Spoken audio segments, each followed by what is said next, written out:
Welcome to Week in One. I'm Master Khorrahlaga. If you missed out on some of this week's top stories, we've got you covered. Week in One gives you a wrap of some of the top news and interviews featured on eNCA in the past 7 days. This week's top stories: Soweto residents take to the streets over electricity. Heavy rains have left parts of Cape Town damaged and without power. And the latest on the 6-year-old boy who fell into an open manhole in Soweto a week ago. Let's start here. Residents from Soweto joined forces with those from Naturena in Johannesburg South in a united protest because they don't have electricity. eNCA reporter Nqobile Madlala filed this report. Braving the cold and speaking in one voice. The communities of Klipspruit and Pimville say they've suffered power cuts for years. They blame this on failing transformers, saying Eskom is not maintaining its infrastructure.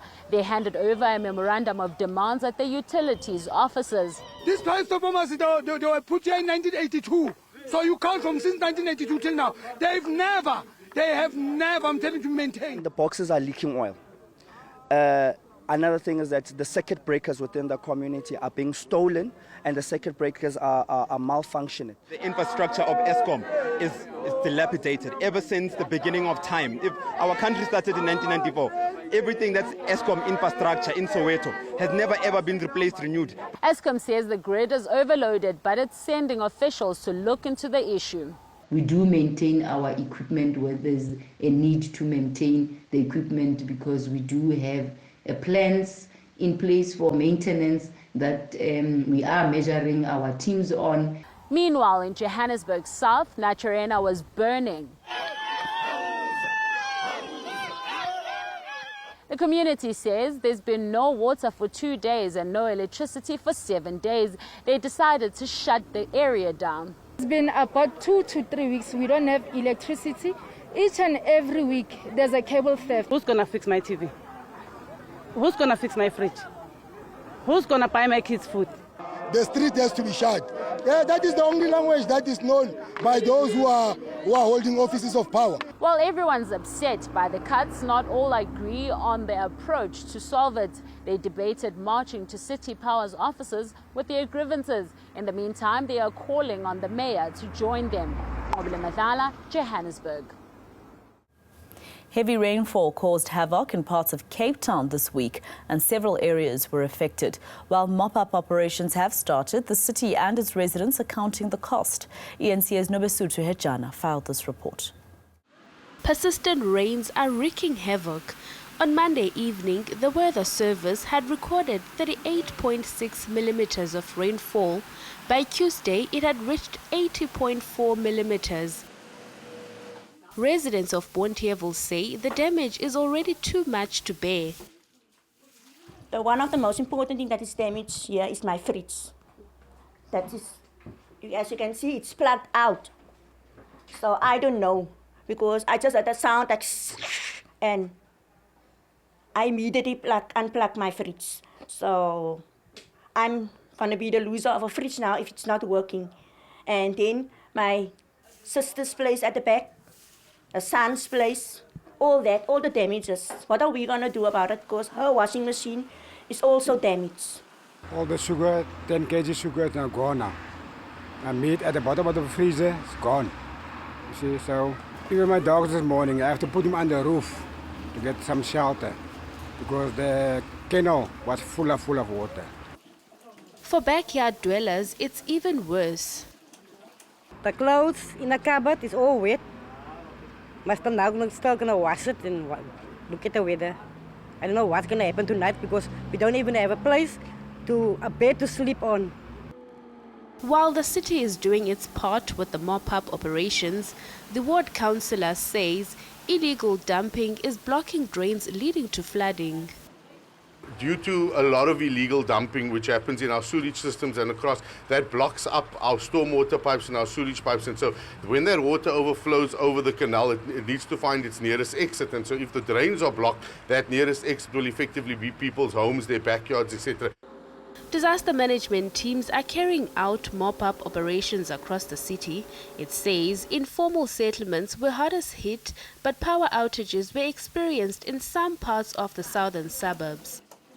Nabesuthu Ejana, Cape Town. To Soweto now, where residents of Dlamini, along with Joburg Emergency Services personnel, have been searching relentlessly for missing 6-year-old Kayaletu Magadla, who is believed to have fallen into a manhole on Sunday. The situation of manholes has been an ongoing problem in this area. Parliamentary Jones was on the ground and filed this report. Robots will now be used to try and assist in the recovery of 6-year-old Kayaletu Magadla. That's according to the Johannesburg Emergency Services. This while Joburg Water focuses on the split chamber responsible for separating waste material and water coming from pipelines. The EMS team says this process may take a few more days. Today's search and rescue teams focus on checking all pipelines in the south of Joburg leading to the split chamber. But EMS says the human physical search will pause for now to allow these initiatives to be completed. Yes, we are bringing in technology thanks to Delta Scan just to eliminate any uncertainty along that line.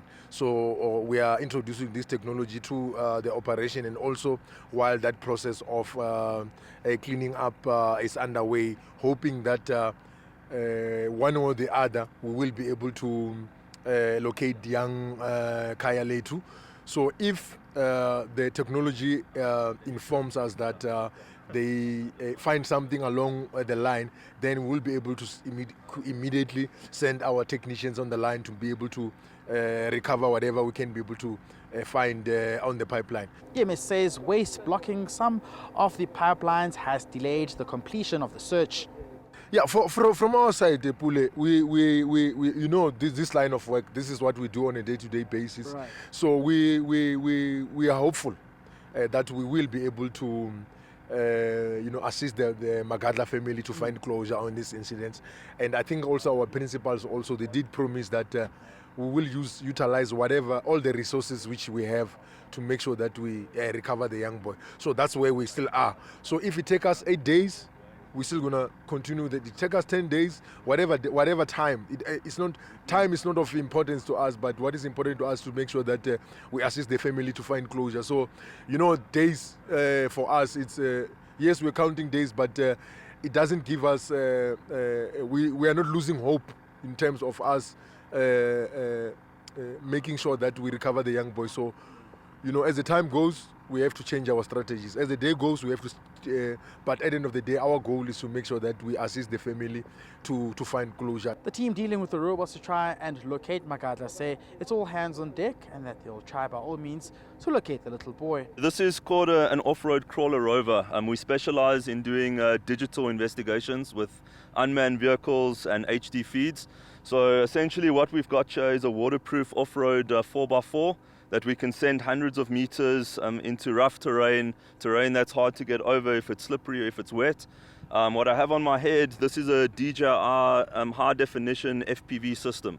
So this gives us a live full HD feed into the goggles. We've got a full camera system that's set up onto the rover, so wherever we send it through the pipe, we'll be able to see what is there in real time. We're also recording all the footage so we can review it afterwards as soon as we come out at the different manhole points. But Mulauti says the Magadla family has been updated on the matter, but they are still in shock. The search for the young boy is expected to continue into the weekend. Pule Lichiti Jones in Johannesburg. Stay tuned to Week in One. Coming up, we will be featuring some of the big interviews conducted by our anchors on eNCA this week.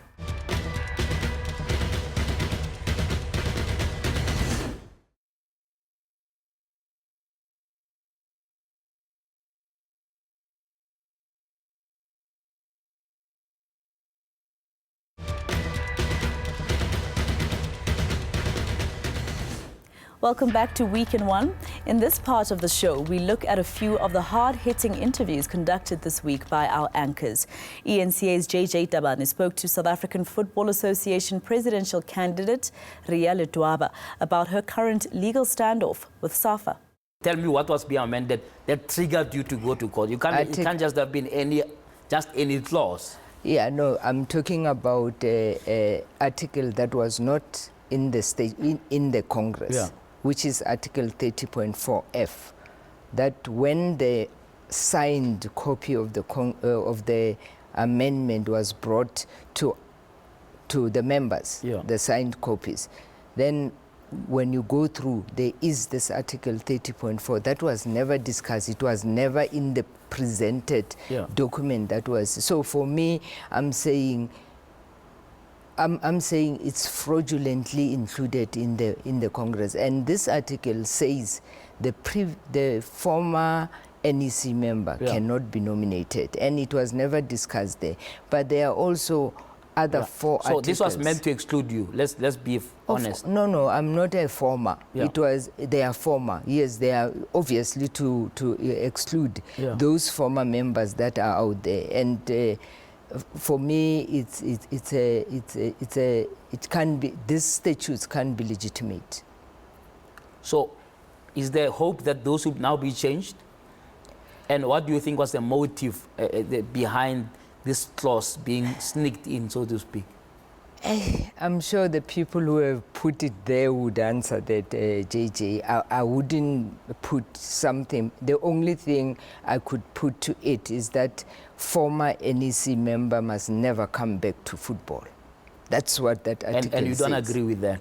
I don't agree with that. I agree that on election I might be removed because I've been not voted for, but if in the next time somebody nominate my name, I should come back. And what about those that were vice president that can be president of this organization? They were just removed because that's how the vote goes. If you are removed at that time, you are out of football, but you can't be denied to come back. But there's also the issue of the legends. You know, that Lucas Radebe, Fani Madida can't serve in football. They must first go and serve for 10 years in a structure. So I'm saying they played football in a structure. So why would they go and serve in another structure for another 10 years? Now, Parliament says it will investigate allegations of gender-based violence perpetrated against female EFF members. The party has laid a complaint that female EFF members were allegedly sexually assaulted during a scuffle with security personnel. eNCA anchor Dan Moyane held a robust panel discussion on that issue. I'm now joined by Lisa Vetten, a gender activist, Losu Naidu, the Executive Secretary of CASAC, and the spokesperson for Parliament, Moloto Mutapo. Lady and gentlemen, thank you very much for your time. Lawson, Parliament is supposed to uphold the law. Parliament is like the apex in terms of governance in the country, and how MPs behave, all of them, no matter the issue, should set an example, shouldn't it? There's a broader issue at play here. It's about the role of these kinds of disruptions and protests in Parliament.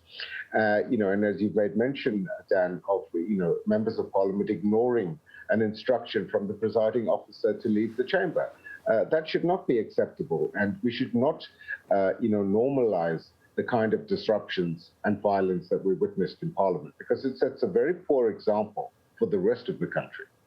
Yeah, and also, I mean, I said on air live last week, Mr.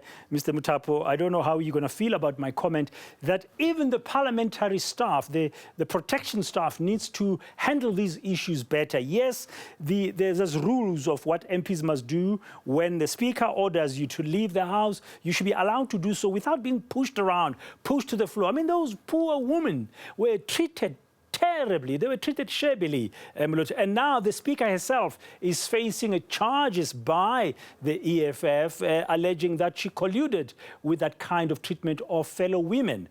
How is Parliament going to approach this case? The issue of the eviction of the members of Parliament from the chamber is a matter of last resort. It is something that no presiding officer derives joy from such kind of a thing. But this is a situation whereby, it is provided for in the rules. There has to be an enforcement of the rules of the National Assembly as agreed upon by all political parties. By the way, these rules are not the creation of the Speaker herself.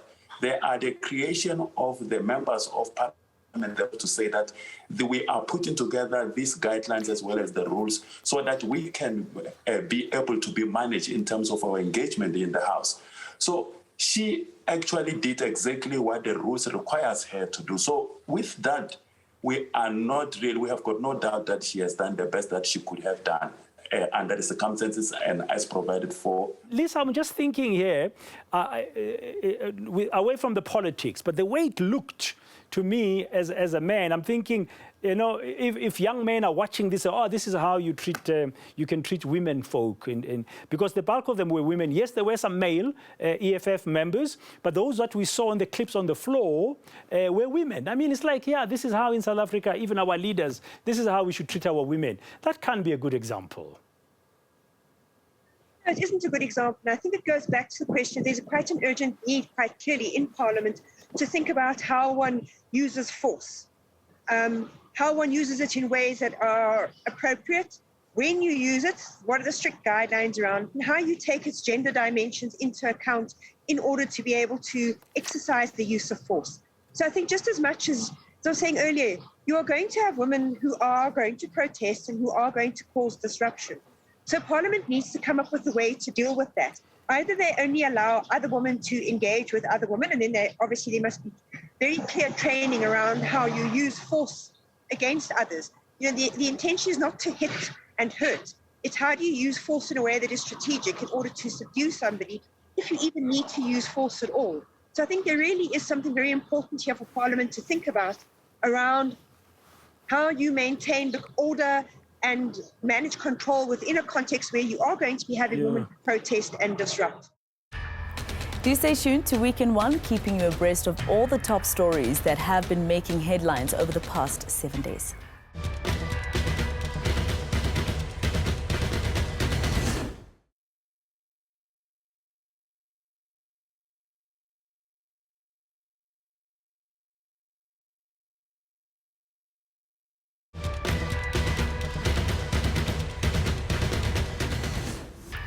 Welcome back to Week in One. I'm Masakora Hlacha.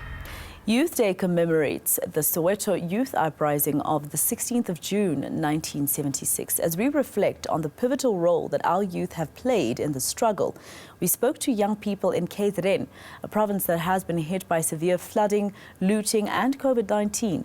eNCA's Letu Mdluli compiled this feature. KwaZulu-Natal has experienced a triple whammy over the last 2 years. COVID-19, the July unrest, and more recently the floods. Ahead of Youth Day on Thursday, young people have spoken out about the state of their province and whether they see a future for themselves here. During the course, is being affected mostly, like manufacturing industries and so on, logistics and transnets. So I think I don't have a bright future. I have to think about something else. Since we had COVID-19 last year, most of people have lost their jobs. I don't think when I'm going to finish my study, they will be able to hire me because most of people lost their jobs. So I think my future is at risk. Following all the disruptions, there's also concerns for future job opportunities. We as young people study and graduate, but still it becomes difficult to find employment since jobs are not much available as they should be. To survive, many are now looking at starting their own businesses. I don't want to depend on my field, on the thing that I'm studying right now. So, because as we all know that South Africa, there is we have so many graduates who are unemployed, and then they become, some of them, they experience anxiety, some of them, they experience depression. So I saw that I thought I should do something differently. Matriculants also shared their views. It's been a difficult 2 years with disruptions to schooling. Some are hoping for the best. The things that have been happening, they really did disturb us, but in the end, it's all going to be okay. Some are pushing through, some are throwing in the towel, but I always encourage them to push themselves to the end, and to not give up, because giving up is not an option. Youth Day will be celebrated under the theme Promoting Sustainable Livelihoods and Resilience of Young People for a Better Tomorrow. But for the youth of KZN, this seems like an impossible dream. Letu Mdluli, Durban. So the busy N3 route connecting Gauteng with KwaZulu-Natal was once again subjected to illegal blockades this week. Hundreds of trucks were parked on the freeway for hours. They're believed to be part of a protest over the employment of foreign nationals. eNCA's senior reporter Desan Thathia gave us a bird's-eye view of the situation. The unresolved issues between South African truck drivers and their foreign national counterparts has once again reared its ugly head. Here on the N3, which is a primary trade route between the cities of Durban and Johannesburg, that's where drivers have staged a blockade in the early hours of Tuesday morning. They cut off traffic flow in the region of the Free State around the Reeds interchange, and that's where trucks were parked for several hours before authorities were able to remove those vehicles. This forms part of an ongoing protest that no one is taking credit for. They're doing it under the banner of South African truck drivers without any individual organization saying that they are responsible for what we are seeing here. Their issues are relating to the employment of foreign nationals. They are talking about not just trucks in this instance, but also small businesses such as deliveries on motorcycles and other small vehicles. But it's not just here on the N3 that we've been seeing these disruptions. There have also been reports that have come through from areas like Richards Bay, down in Pinetown near Fields Hill, and also the Bay Head area. Right now, what some of our sources within the trucking industry have told us is that they want a meeting with authorities and they want to iron out these issues once and for all. The Transport Ministry has issued a statement condemning it, but that statement was quickly withdrawn because we were told that it was issued without the consent of the Transport Minister. So this strike or this protest is set down for a few days, but it's unclear exactly which areas will be affected again over the coming days. I'm Desan Thathia in the Free State. And finally, as part of our Youth Day focus this week, eNCA's Slindelo Masigani visited Baviaanspoort prison in Gauteng and spoke to young people who are currently in the prison system. 66%, according to Stats SA, that's the rate of South Africa's youth unemployment. Coupled with the country's poor socio-economic conditions, unfortunately, some young people resort to crime, ending up in juvenile facilities like this one. 42,488 youth offenders behind bars is a figure that has to be a major concern for this country. As correctional services, we took a decision years ago to separate youth offenders from the general inmate population so that we can respond to their special needs as they require more than just rehabilitational programs. Baviaanspoort prison has one of 2 juvenile facilities in Gauteng. There are just over 230 offenders housed at the Mthonjeni Youth Centre. These learners from various schools are about to see for themselves where they could end up if they don't stay on the right side of the law. If we continuously expose them to some of their lives behind bars, they will refrain from doing such things. Young women also, when we engage them to say, do not believe umathambe sopo lo hlangana naye and saying mapebeza ngiyakuthanda ngibambelele isibhamu sami or ngifihlelele intsango yami, because ultimately when you get arrested it's found on you and you are the ones that actually go to jail. Petogo was just 12 years old when he began stealing from his mother. By the time he became a teenager, he had dropped out of school. This is when things took a turn for the worst. One day my mom was shouting at me and then we got into an argument. My mom bet her club, and when she slapped me, I said to her, how come bet her? If you dare slap me again, I'll show you flames. And she did. I went home, have some bet her club. I went to the kitchen, and then I said, try it again. I took a knife. I said, try it again, and she did. I stabbed my mom to death. I did not know what I was doing.